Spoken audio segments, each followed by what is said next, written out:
evening, viewers, and welcome to the Art with World. I am your host, Arshad Waheed.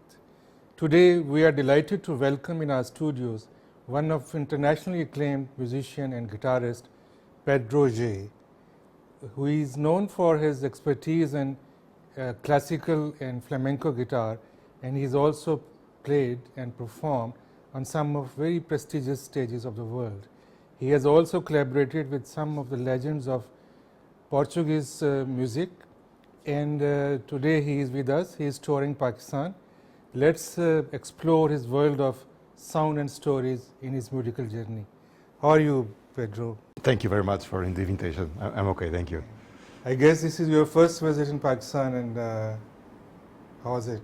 Well, it's my first visit to Pakistan. I discovered an incredible country. I know from the past, because Pakistan is a country full of history and musical heritage. For example, the Sufi heritage. I knew several artists from the Sufi music. So, but one thing is by a long distance. Another thing is direct experience. Yes, direct experience on the country. Incredible sympathy all over, beauty. I'm very happy to be here. Okay, that's great. And I think you performed in Lahore and then Islamabad as well. I played on the 23rd in Islamabad, on the 25th in Lahore, and I come back to Islamabad now. And you held some master classes as well. Yes, as well. I gave some master classes in Lahore and in Islamabad with an incredible group of interested students and musicians.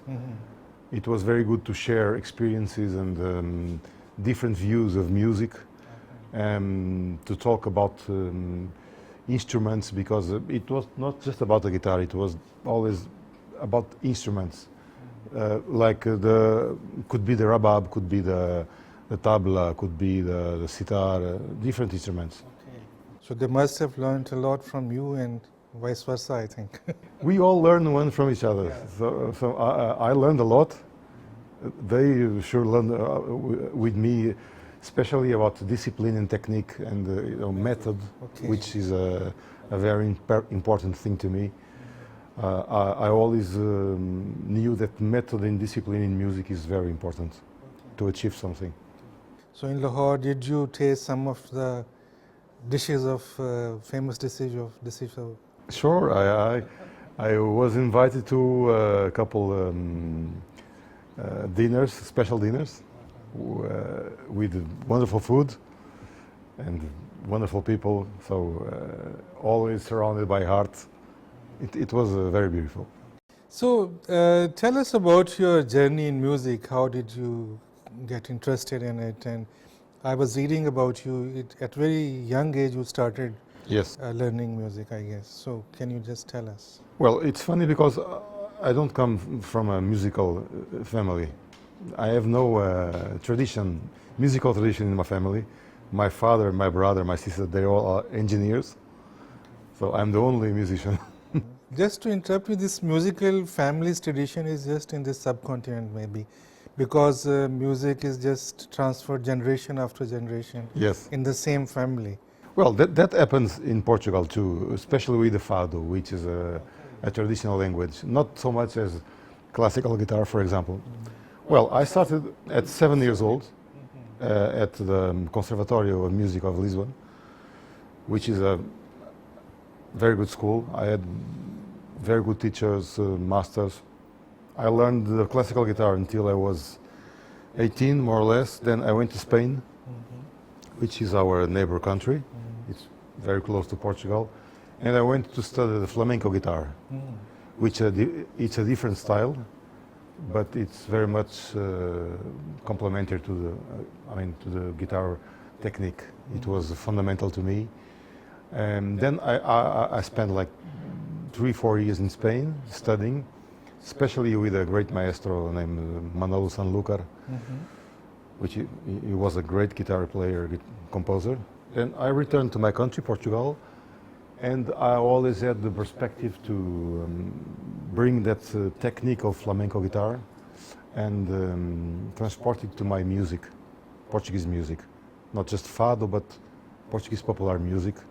And my work is mainly to work with traditional and popular music, but in classical terms. I mean, even technically. Okay. So can we explain a little bit further? I mean, how much you are learning a different technique, but you're also combining it with classical techniques. Yes, well, the classical guitar is a very tight world, I would say. The people cannot live from those borders. It's very. It's a world that was built for the last 150 years with great maestros, and the classical guitar. It's always that very rigorous, very selective world, I would say. Really, it didn't interest me from the beginning to become a classical guitar player, because I wanted to work mainly over traditional and popular musics, which I feel are the music of my people. Okay. Music of the land. Okay. My heritage. So, but at the same time, I wanted to become that music in something sophisticated and technically developed. That's why I used my classical and flamenco skills on that type of music. I can give you an example. We were talking about fado. Fado is the most important musical expression of Lisbon, my hometown. It's a nostalgic music, and it's very concentrated on Lisbon, not, for example, on the north or south. It's Lisbon. Why so? Because, well, it was at the beginning a regional expression, became a national expression, but it's from Lisbon. Neighborhoods of Lisbon, people of Lisbon, you know. Well, I think it started when there were a lot of maritime expeditions. Exactly. And people used to go for long distances and for years and years, and nobody was sure they would come. Some of them will never come back. That's the main feeling of fado, and I'll play a little bit of a fado. It's called the fado menor. It's perhaps the most important fado, and you can feel the nostalgia in those notes.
Well, this is a very thank you. This is a very nostalgic music.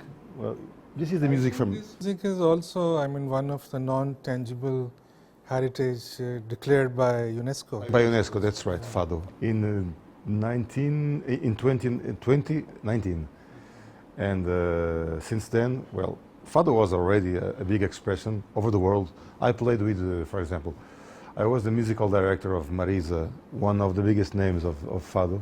He's a singer? A singer, yes, a female singer. Yeah.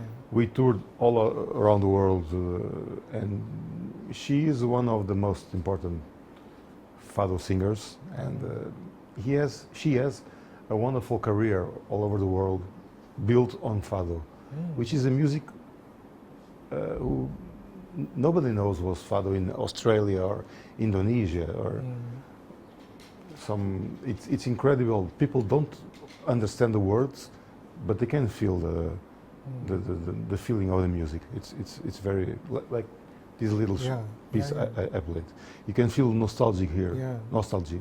Means that it also transcends time boundaries because it originated like 500 years before when people used to go for long distances. Yes. But that nostalgic feeling is still, it's very universal feeling which is Yes.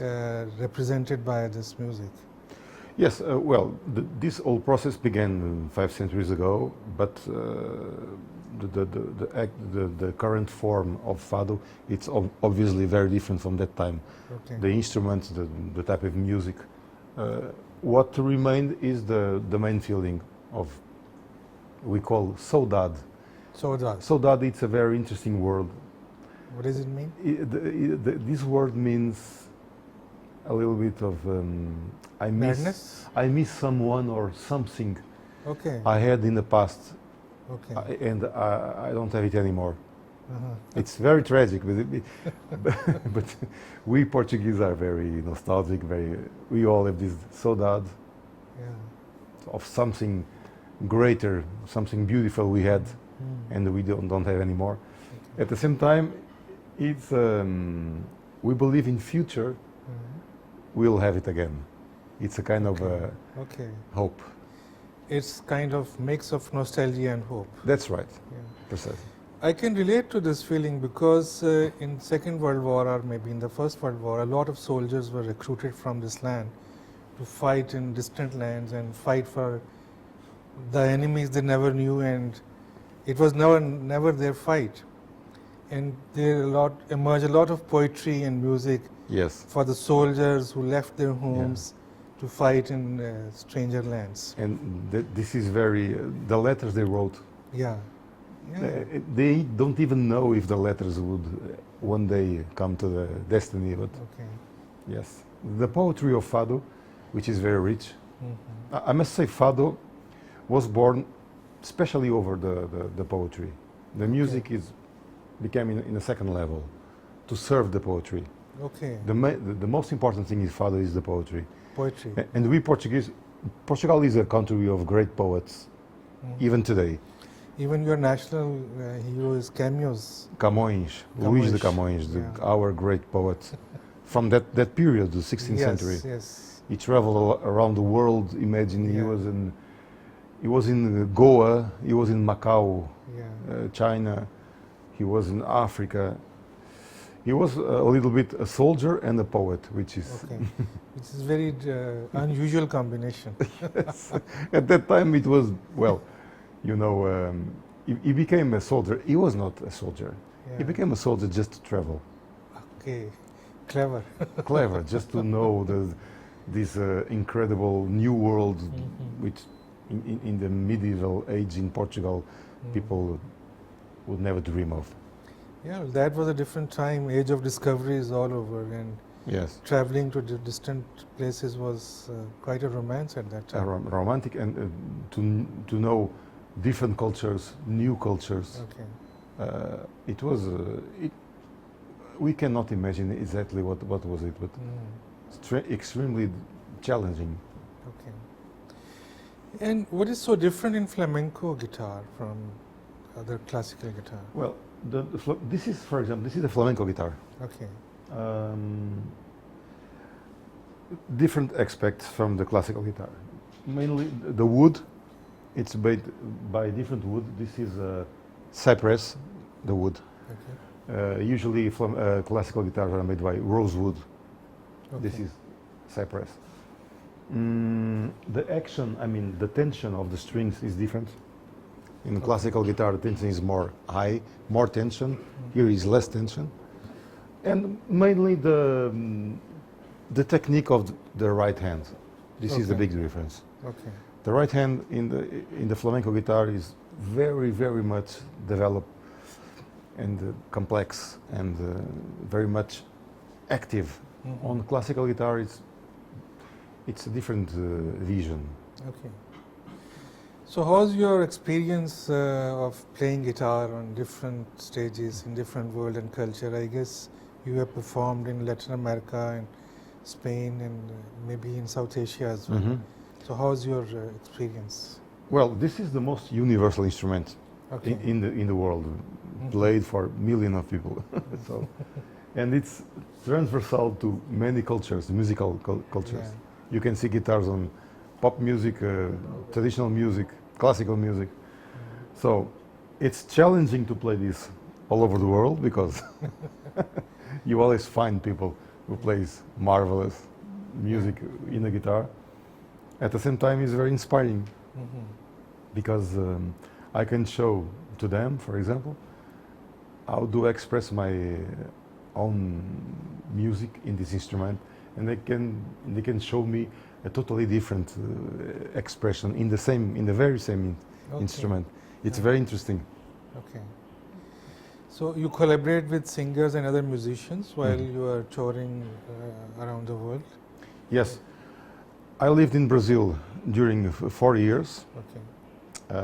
I played with great musicians in Brazil. We toured all over South America and North America as well. At that time, I didn't play so much in Europe because, long distance. But then I came back to Portugal. I worked with Marisa, this singer, and yes, I played. I have the luck to do what I like to do and travel a lot. So I'm a blessed. Yeah, I can. It's a blessing to me. Music is a wonderful thing, and I must treat it very carefully and with much love. So this is my profession. At the same time, is my passion. Passion, yeah. Well, you are one of the lucky one who are able to combine their passion and profession. There are very few. I fight it very much. I must say, I fight it very much for it because, as I told you, I didn't come from a family with a musical tradition, so I had to impose my. And I think there's also some time when it was self-taught. You were just doing your own practice, and there was no teacher for you. Yes, but that's normal in the guitar. You learn the basic technique of this instrument, and from a certain point, you develop your own technique.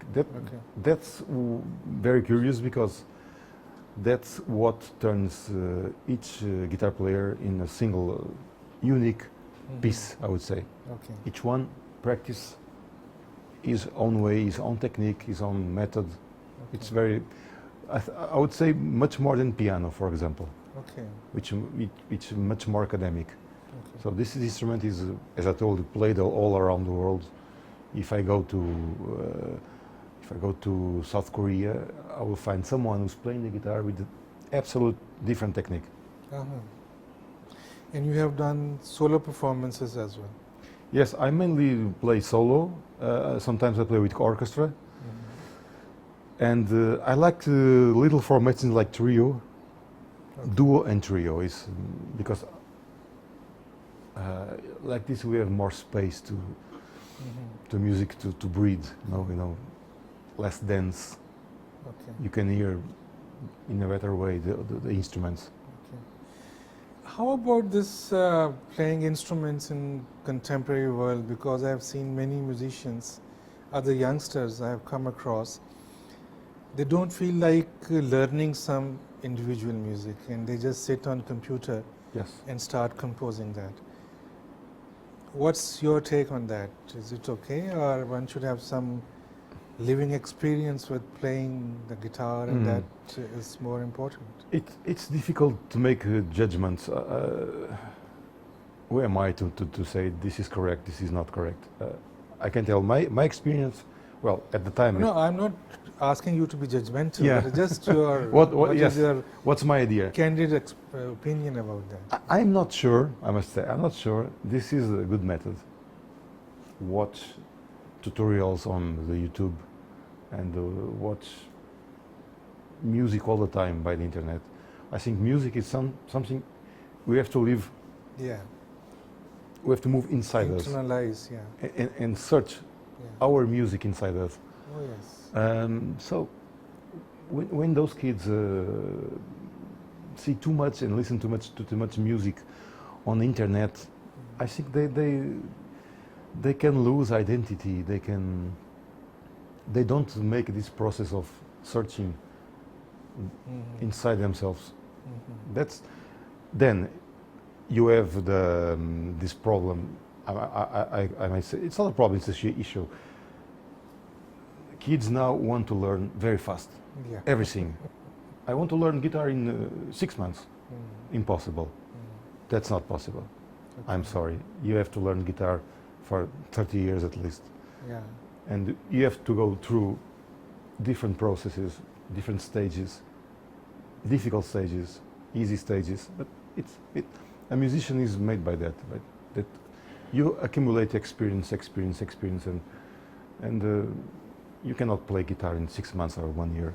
And most of them get disappointed and leave. But this is the process. You have to fight very much to be a musician. Yeah. Unless it becomes part of your being, you cannot excel in any art form, I think. No, unless you are a genius. But genius, Genius also has to work hard. obviously. There is no genius who Absolutely. hasn't worked hard. Absolutely. There's no genius without hard work. I must say, this is 10% pleasure and love and joy, and 90% of work. Perspiration. And pain and hard work. Yeah. Technique. Yeah, that's true.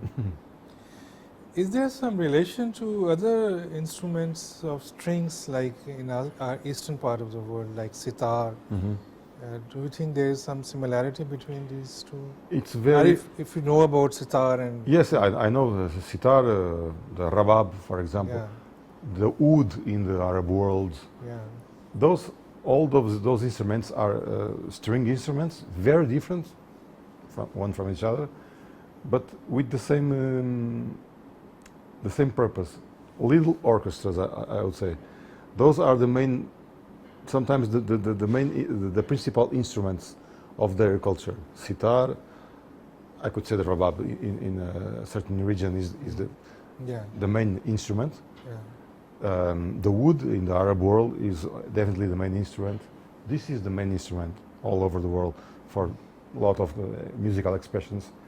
So these are little orchestras. This is an harmonic instrument, not as harmonic as a piano is, but I can make...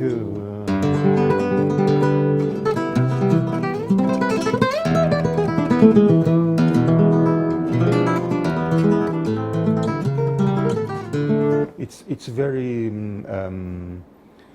autonomous. They don't need other instruments. Okay. But it's a little orchestra. So I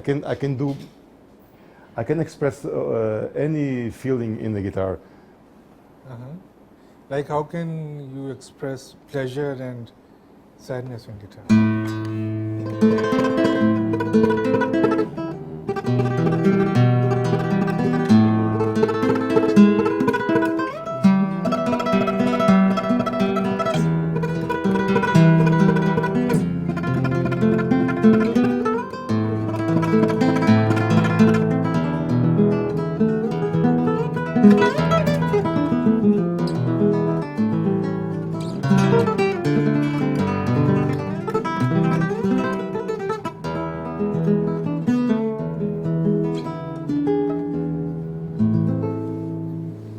But we can play.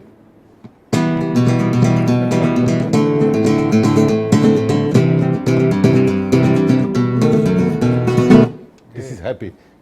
We can play happy things, sad things, like a tune of mine, which I think is happy. It's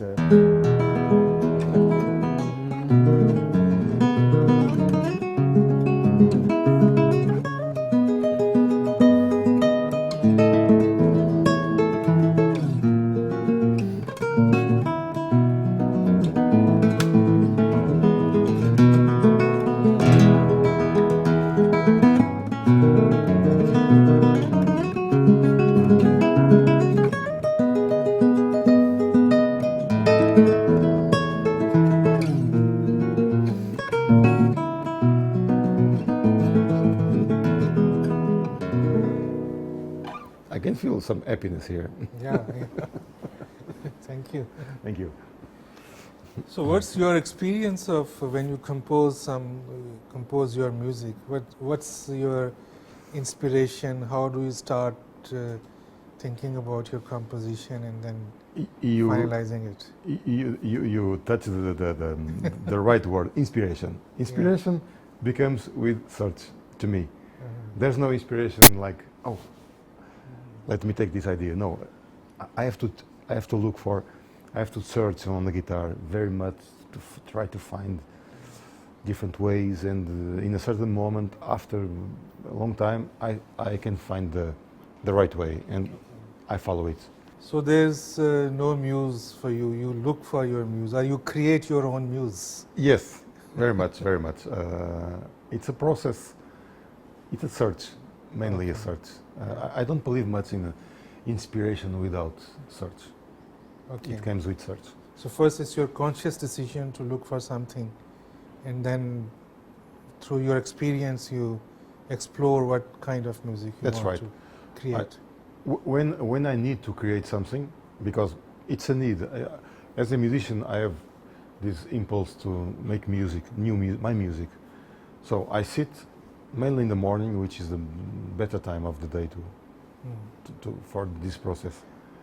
I sit and I start playing without thinking much what I'm doing, trying to find new ways, new movements, and in a certain point I find a light and I try to follow this light. Sometimes it doesn't work. Okay, yeah. At the end of the day I say, no, this is not good. I'll try tomorrow again. Okay. Most of the time I must say. I mean, this style of working is quite similar with our classical Eastern musicians. They also sit in the morning, most of them, as I have heard, and they start what they call riyaz, practicing their music and then playing with the ideas they have. I believe morning time is when you are much more awake and open to the world. Yeah, and you are very fresh. Fresh, and your mind is open. Yes. In the time of silence. Time of silence, absolutely. Yeah. What's your experience? I mean, you have played with one of the finest singers of Portugal music, as you have just told, Marisa and some others as well as some others. I know. Yeah.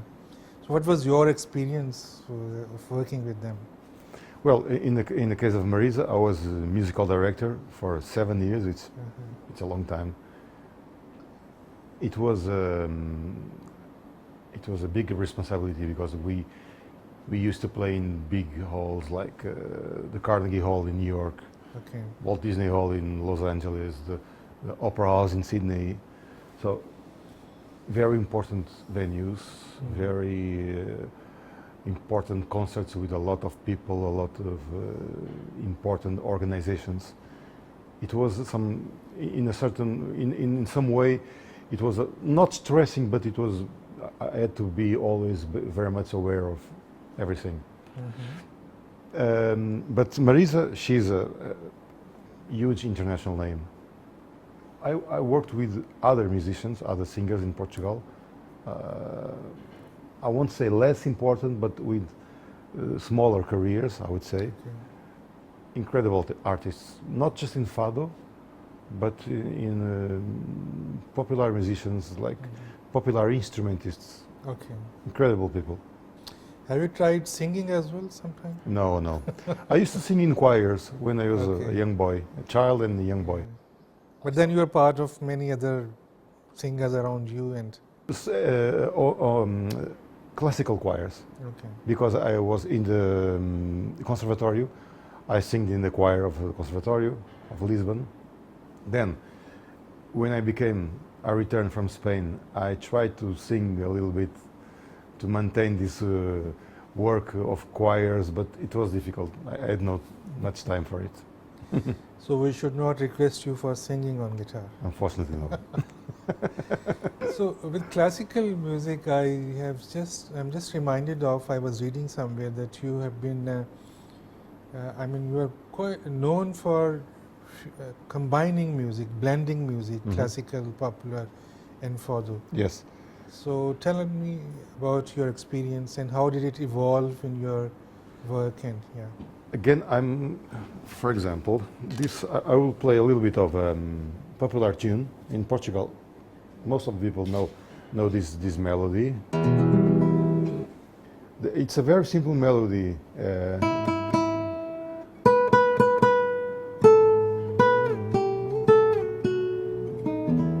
This is the melody, and I turn it on.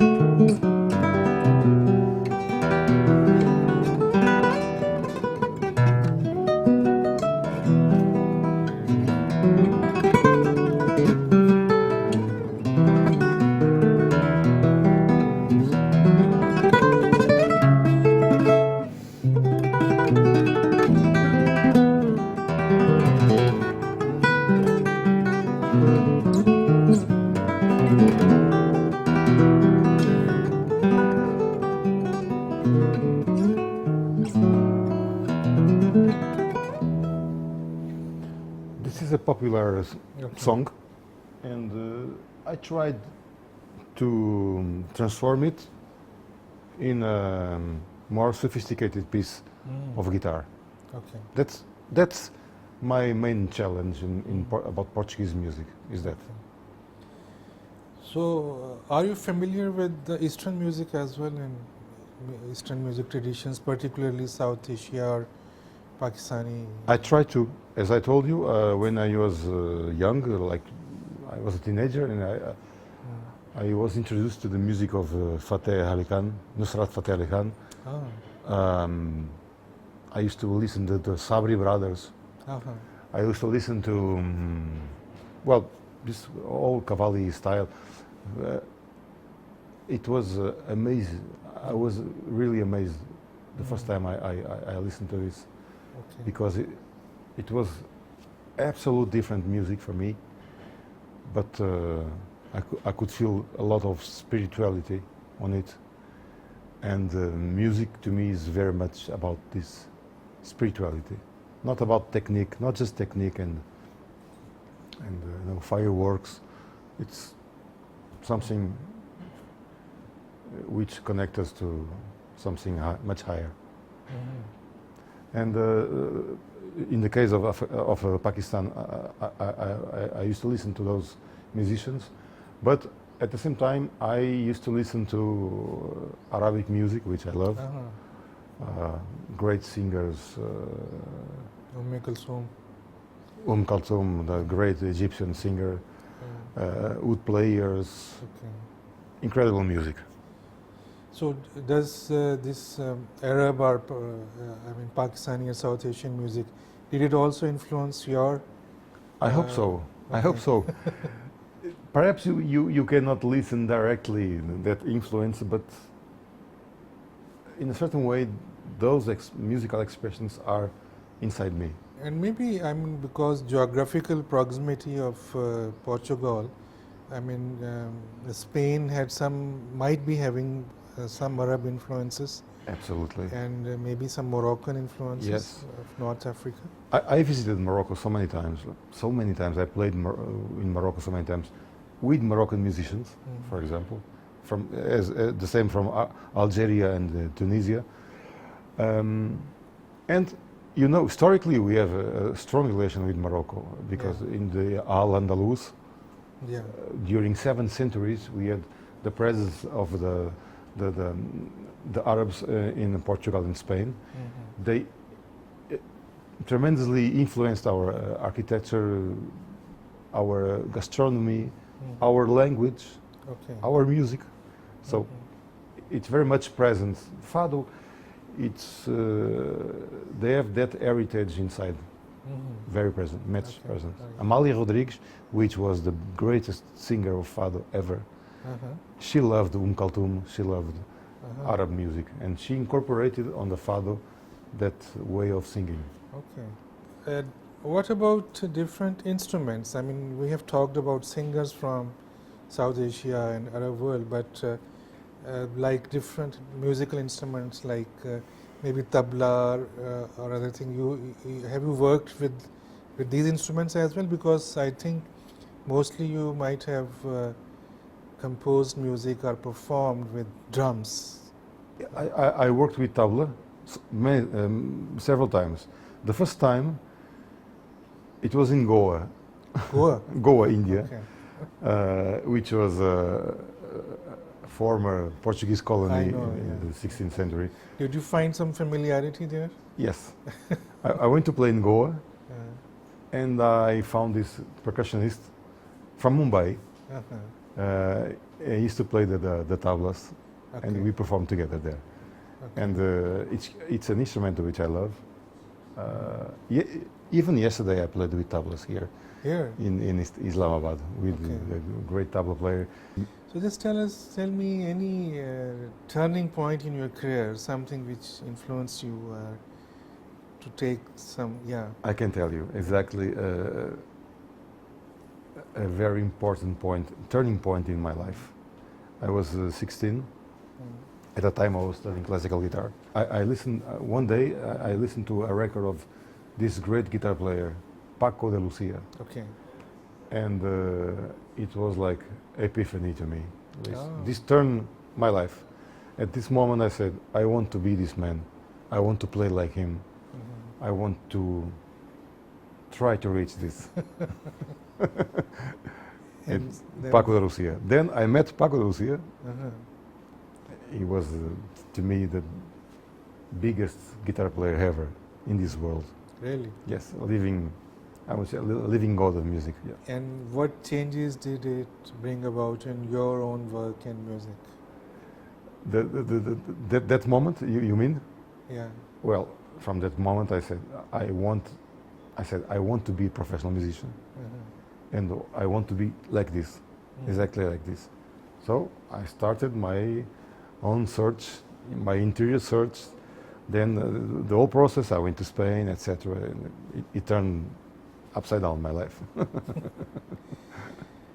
So tell me something about power of music or influence of music. I think it has its own language. It can cut across different cultures and boundaries and bring about harmony among different peoples. It's incredible because I just came from China, Shanghai, Okay. and I worked with musicians. They couldn't speak English, and I couldn't speak Chinese. So we just look one to each other, start playing, and Everything magic is- happen. It's like this. It's simple as this. Okay. It's we have the same codes. We speak different languages, it's different universities, but we have a common code all over the world, which is music. It's hard to explain this, but it's magical. And what is it in your musical journey you still want to achieve and you haven't achieved yet? Well, one of the things I most, which worries me, it's I always want to be a true musician. I mean, I want to show people real things about me, my inside, but in a sincere way. I know this is full of technique, but at the end, the most important, the thing who comes out from here must be truth, must be honest. So that's my main purpose on music. And you think you haven't reached there yet? And I think it's difficult to reach. No, even Maybe you have set your standards too high. yes, no, of course, but you have to. Otherwise, you won't. You have to look always to the light at the end of the tunnel and try to follow it. Perhaps you'll never reach the light, but what moves you is the light. There's a little tiny light. Your thoughts are very similar to our classical musicians and singers. Mhm. They always think that music is a great ocean and we have just discovered a little bit of it, and there's a long distance they have to cover Yes, to reach their destination. absolutely. Very much similar. You won't find never the end. The more you learn, the more you realize that you're a little drop in the ocean. So that's of course a little philosophical thought, but Yeah, we are philosophical people. We are spiritual. we think.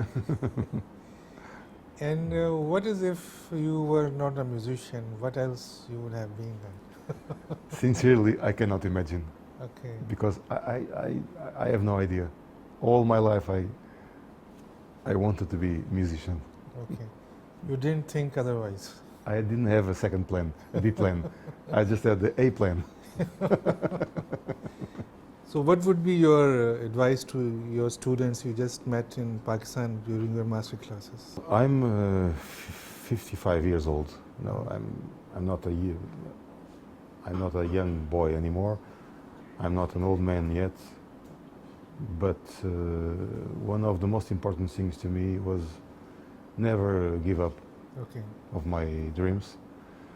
And I can say today I'm a musician because I dreamed a lot, awake, and I never give up of my goal. This is my goal, this is my life, and the more difficulties you find on the way, try to be strong and continue. Believe in you, especially believe in you. Okay. That's the most important. That's great. Life will bring you something. Yeah. You have to believe first. Can I request you to play some of your, which you really like and which is your very own favorite compositions? Yeah, yeah.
Fantastic. Thank you. So thank you very much, Pedro, Joia. It was wonderful talking to you this evening. It was my pleasure. Thank you for your interesting questions. And I must say again, it was a real pleasure, and it's a pleasure to me to visit Pakistan. Okay. We'll expect you to come again. I hope so, inshallah. So viewers, thank you very much for watching us. See you next Sunday, same time.